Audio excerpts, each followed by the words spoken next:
Hello everyone. In this session, I am going to show you how can we restrict user access into SSH. So let's begin. Our agenda for this lab or session is restricting user access into SSH. Alright. First of all, let's create a couple of users. Okay. And the users would be SSH user 1 and SSH user 2. For creating user, we use a command user add. User add SSH user 1, user add SSH user 2. This way we can create multiple users single time. Okay. Now let's supply password for the users. Passwd is the command using which we supply password to the user. SSH user 1, enter. I would like to give password simple one, 123456. 123456. Likewise, let's supply password for user 2 as well. 123456 and 123456. Okay, let's verify if the users have been created. For that, we have to go to the file passwd, and at the bottom we can see that there are two users, SSH user 1 and SSH user 2. Alright, now let's connect to this machine from SSH client machine using the users we have just created. Alright, before that, let's check on which port SSH is listening on. For that, I'm going to use netstat command, ntlp. The output shows that SSH is listening on port number 56789. Alright, now let's connect from the users that we just created.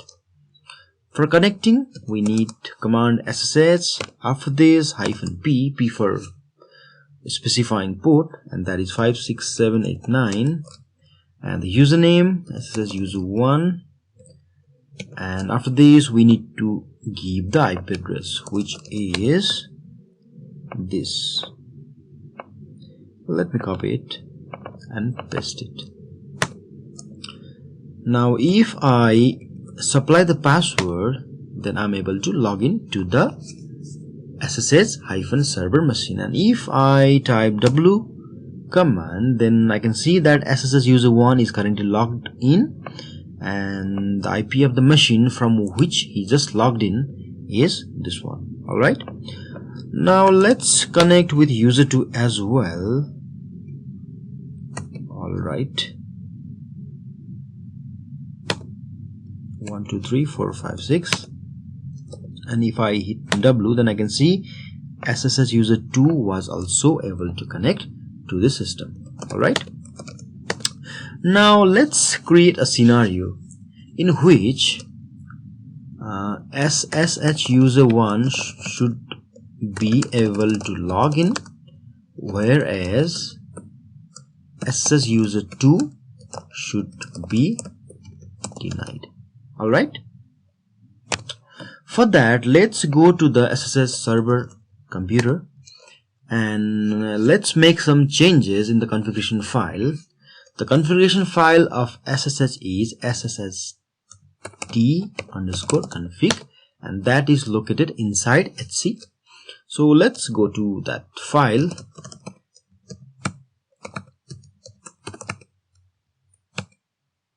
Here, first of all, let's search allow users word.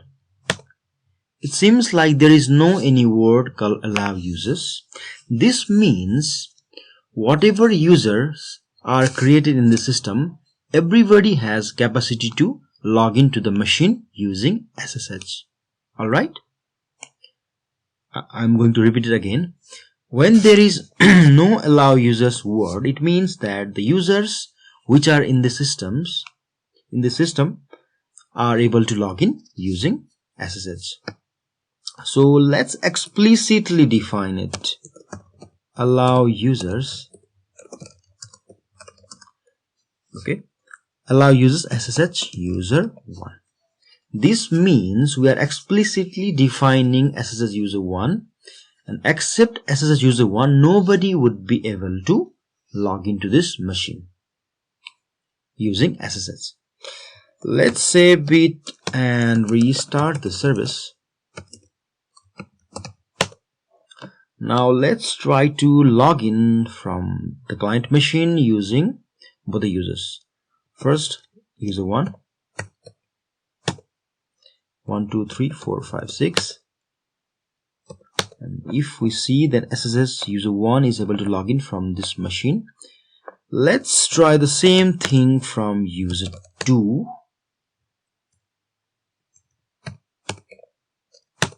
And if I hit the password 1 2 3 4 5 6,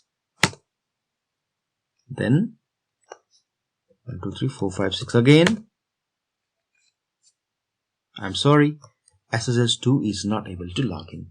But if I modify the configuration file and add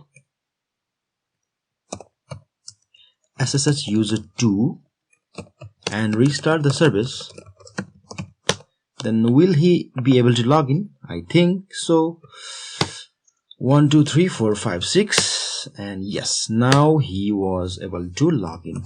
What about root? Would root be able to log in? Let's check. If I give root, the password of the root is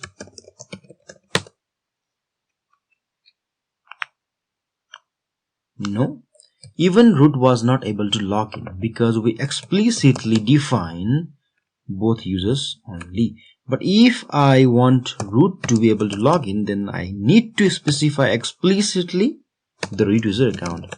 Now if I restart the service,